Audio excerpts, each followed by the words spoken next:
ଭଲ ପାଇବା ତମ ଅନୁରୋଧ ମୋ ପାଇଁ ତ ସବୁଠୁ ବଡ। ରାବଣ ସିନେମା ବହୁତ ବର୍ଷ ହବ 2-3 ବର୍ଷ ହବ ଆପଣ ମାନେ ସମସ୍ତେ ବହୁତ ଅପେକ୍ଷା କରିଥିଲେ କରିଛନ୍ତି ମଧ୍ୟ। ମୁଁ ଆପଣଙ୍କୁ କଥା ଦଉଛି କି ଏଇ ବର୍ଷ ନିଶ୍ଚିତ ଭାବରେ ରାବଣ ରିଲିଜ ହଉଛି ଓ ବହୁତ ବଡ ଆକାରରେ ହଉଛି। ଆପଣ ମାନଙ୍କ ପାଇଁ ମୁଁ କହିଦଉଛି ନିଜ ନିଜର ଫାଇଦା ପାଇଁ ତମେ ମାନେ ମତେ ଆଜି ନାୟକରୁ ଖଳନାୟକ ବନେଇଛ। ତମେ ସବୁ ଏଇଠି କେତେ ଜଣ ହାତ ଗଣିତ ଲୋକମାନଙ୍କ ପାଇଁ ଯୋଉମାନେ ଛାଡ ନିଜ ନିଜର ଫାଇଦା ପାଇଁ ତମେ ମାନେ ମତେ ଆଜି ନାୟକରୁ ଖଳନାୟକ ସଜେଇଛ।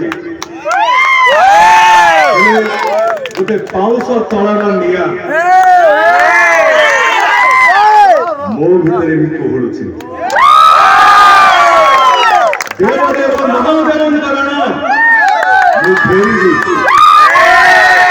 ମତେ ବଦନାମ କରିଥିବା ଚରିତ୍ର ମାନଙ୍କ ସହ ସବୁ ପୁରୁଣା ହିସାବ କିତାବ କରି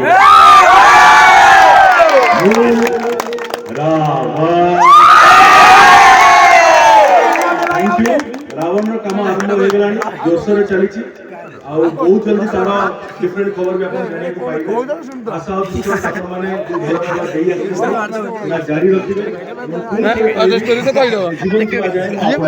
धन्यवाद।